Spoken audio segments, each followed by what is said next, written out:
crab people, blue heavy metal people. Green people, crab people, blue heavy metal people. Green people, crab people, blue heavy metal people. Hey there guys, this is me, Malorian, and this will be a special battle report because it is the final top table of the Alberta War Machine Invitational. So in this one here, you've been earning all the points all through the year. Now you got the final tournament, and this is the top table for the best players in Alberta. And funny enough, we have Jeff Everett on the left here with his Scorn and his Zaal2, and he's from British Columbia. So he's one of these guys who won the last chance qualifier, won a last spot here in the Alberta War Machine Invitational, and he's up against David Sin on the right, who is a good old local boy here from Alberta, and he's going to be running Crix and his Asphyxious 2 list here. Now this one here, we had talked about it before. Of course, me being the brother of the player, we knew very well that he was going to be going with the Gaspy2. And on the left side, Jeff felt a little bit forced into this one. His other one was the Fist of Halak, and they just didn't have any magical weapons to deal with the Blackbane Ghost here. So this is a tier list. This is the Zaal2 tier. And normally when I've seen this, it's been really jammed with all of the Immortals and then really use the Guardians and more Hakar to go for the assassination. In this one here, he is really leading with the Guardians and Hakar. Due to the tier, they are going to be having a whole bunch of the souls all over the place. Otherwise, you're going to be seeing kind of the models here of the Immortals rushing on up. The AWI is a forced to be painted event, but with the last chance qualifier, Jeff was able to avoid that. So otherwise, first turn for the Scorn was really just them getting up the board, transference going up, and now onto the Crix side, it's more going to be going up there with, he has Mobius and the one Bile Thrall, Bloat Thrall rather. They're going to be shooting out there, trying to get a little bit of damage.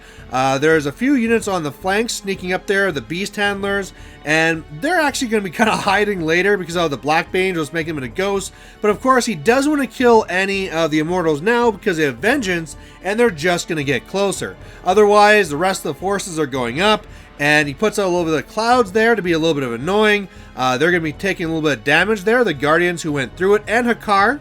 And otherwise, yeah, that's going to force the Immortals to go around. Otherwise, I was really surprised to see this, where he really was just jamming forward with these Immortals.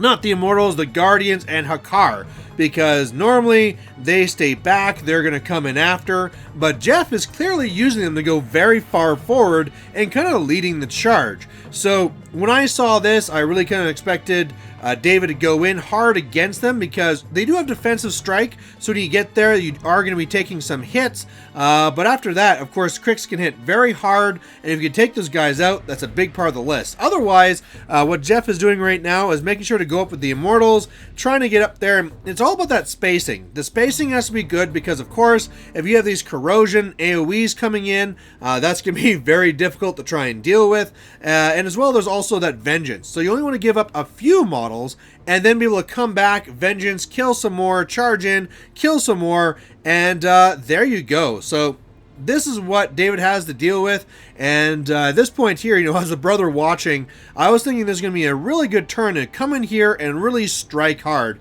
Come in here and try and kill these guys, but that's going to be hard because Zaal2 also popped his feet. So all across the board here, they're going to be really big armor, as that's what the feat does, is that for all the Guardians and the Immortals, and of course Zaal2 as well, high defense all over the place. Not defense, armor. Now the Kriya not being affected by the feat, but again, any shooting will be helping out there. Of course, only shooting is going to be actual bloats, but yeah, he's going to try and find a way to get in there and do some pretty good damage. And so what he's starting off with right now is going with the bloats, and also going with just some of this corrosion, getting that out there, because we don't care how high the armor is, if they're corroded, they'll just take that automatic point of damage, and he can kill off a lot of guys. Otherwise, now the Mechanothralls, they're coming in, they're doing some damage, because hey, even if your armor is really high, yeah, we hit pretty dang hard, and we can take you down.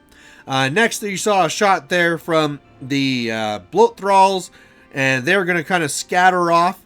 He'd also, yeah, the first thing there to get the corrosion off was the bile thralls. So bile thralls went in first. Bloats now, you can see that there was one kind of bad scatter, but he got kind of some good corrosion in there after, so that's going to be pretty good for him. The bottom unit of the Immortals are pretty corroded and kind of damaged there. Otherwise, the top, again, trying to play with those clouds, getting the clouds out there where he needs them. Going up there with the Warwood Sirens, trying to do some sprays. Otherwise, getting the Mechanothralls in a spot where he just really wants to countercharge. He's deciding, you know what, I'm not going to go in this turn. I'm going to wait it out. I did a little bit of corrosion on the bottom unit, and then I'm going to hit really hard next turn. And as well with the Ghosts as well, the Blackbane's coming down, and he's just really setting up for this next turn. So, of course, I was kind of like texting and chatting with some of my friends who also do the Zaal2 here, and when they're looking at this, like, yeah, you know what, this is assassination time. He might go in there, try and destroy the objective, and then try and get either Hakar or one of the Guardians to Ephixius, and I thought, okay, maybe that's a thing you might try and do. You did see there where the Beast Handlers are just running away now because they're literally not going to do anything for this game other than maybe get turned into more Blackbane, so kind of funny to see those guys running up and then running away. But anyway, I was interested to see what Jeff was going to do here. It was also good to mention that before the game, Jeff was feeling and saying about how he felt he was not really in a good spot for this game because, again, the high armor means nothing against cricks, and especially with all this corrosion here, it's not very good.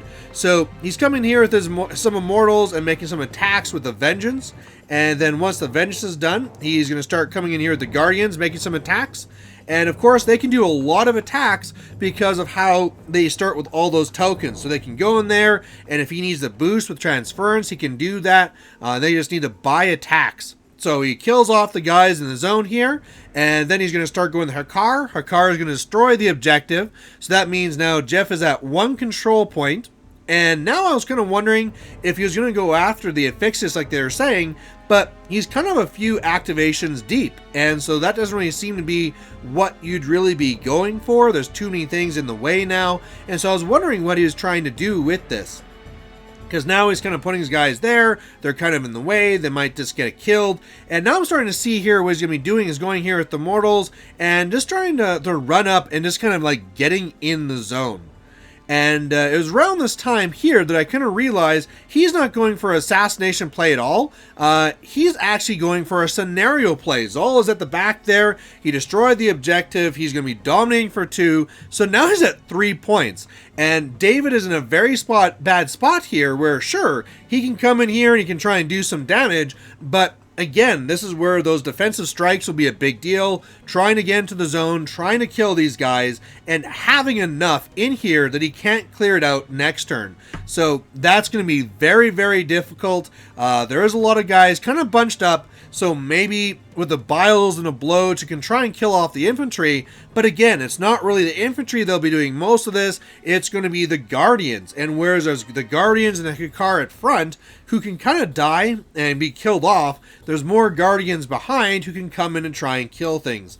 And another big thing, of course, is also Ephixius's feat. He can go in there and pop that feat and they can charge in, but the way that the line of battle is set currently is that if he does that and charge in, which he's going to eventually do, they're going to be blocking the room for anything else going into the zone. So sure, they're going to charge in and do some real damage, but then they're going to kind of die, and there's going to be not much left in the zone for him to clear again and then go for that final big hurrah. So right now, Dave is doing his best to try and clear out as much as he can, but again, this is where we're realizing that positioning of Jeff was really good. Just having those Immortals in just the right spot to block out as much as possible because they are magical weapons. The Blackbanes just can't go running in crazy.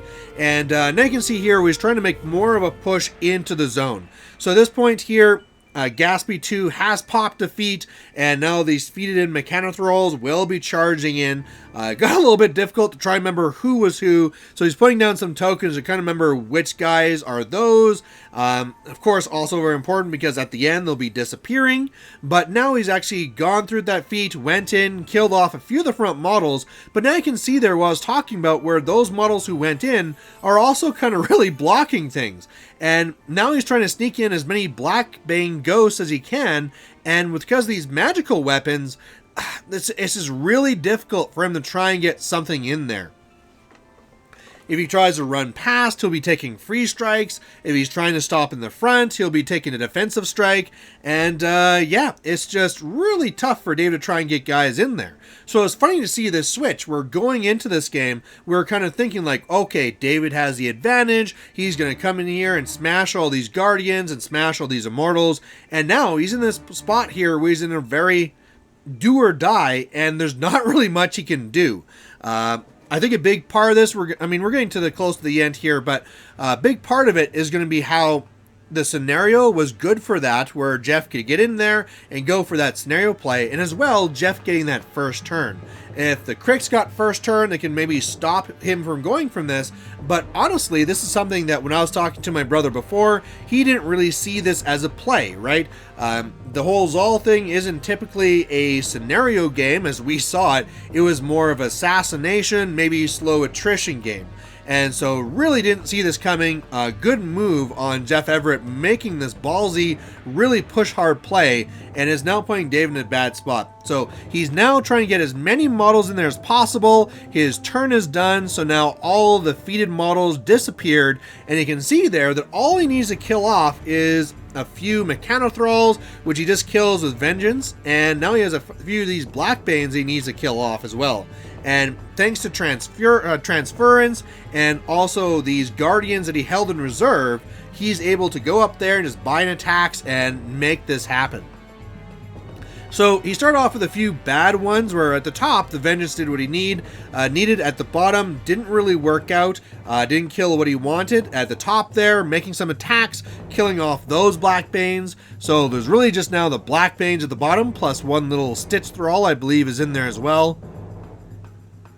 And it's just so many attacks. I mean, that's the big thing, is that with Vengeance and all the bot attacks and the transference, you can really get a lot of work done in the area that you need. And in this case, it just needed to be to clear the zone, and that's going to be the game. So there you go. Jeff Everett from British Columbia is going to be winning the Alberta War Machine Invitational. And so guys, thank you for watching. If you have any comments on how the battle went or the lists or anything like that, please post it down below. But yeah, thanks for watching, and we'll catch you later. Bye. Hey there, if you liked watching this video, please go down and give it a like down below you here. And if you have any concerns or questions or comments, please put those in the comment section as well. You know, the best way for me to give you what you want to see is if you tell me what you like seeing and what you don't like seeing. So otherwise, thanks for watching, and we'll catch you later.